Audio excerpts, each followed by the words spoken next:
Good afternoon, everybody. It's a cold one today, 56 or 60 something, I think, yesterday, and it's snowing today. I want to go through a quick tutorial on how I coin roll hunt.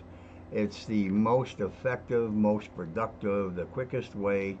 I've gone through so many different methods of coin roll hunting, and I always seem to come back to this one, which was taught to me back in 1966 by a man who had collected for his entire life. And I utilize this 20 times magnifying headband.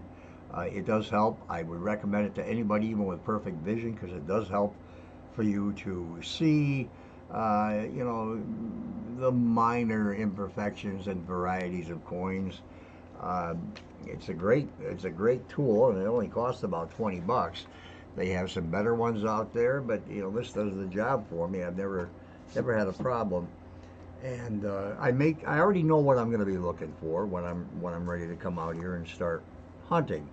And right now, what I'm keying on are the 72s, the 83s, and the 95s for double dice, the 98 through 2000 for whams, which go into a pile. The 93s, or I'm sorry, the 83s and 95s go in a pile together. The 72s are separate by themselves, Canadian coins, and the wheats I throw into a pile. And what I do is I generally get bank wrapped rolls, but I've had some luck with customer wrapped rolls, which this bank over here close to me has got a bunch of them. The one box couple videos ago, I found 98 wheats in that box. And then in the last two boxes, I found two, not but one, but two DDO 1972s, which I'm real happy.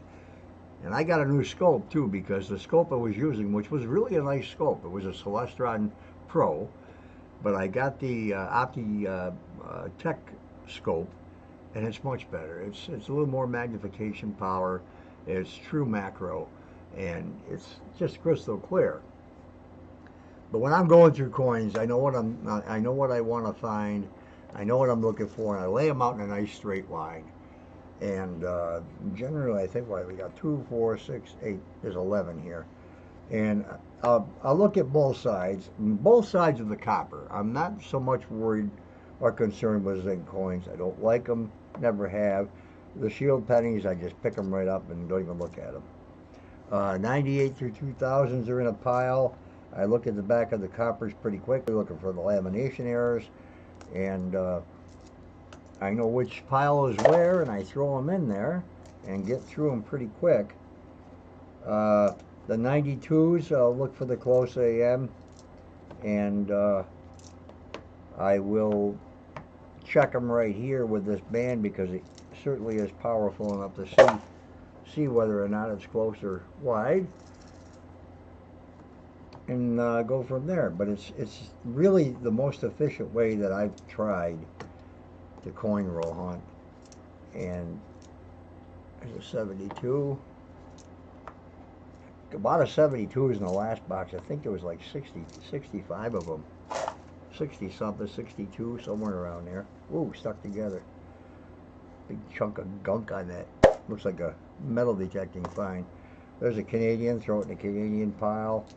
The zincs, I don't look at, don't care about them. The newer zincs.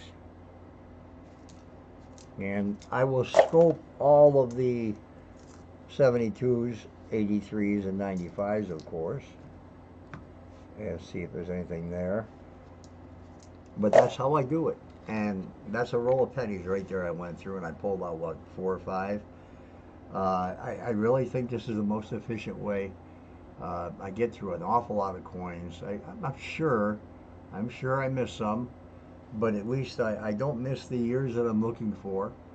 And it just seems like the best method of looking for coins. It's always worked for me, and I have a lot of luck with it.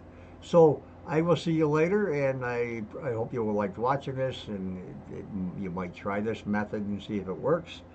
Uh, I've seen a lot of guys just dump out a roll, and they're, pawing through it like a dog looking for a bone. You're going to miss something somewhere. I mean, unless you really take the time to look at each individual coin, both sides, and do that. But I don't know, it just seems like the most efficient way.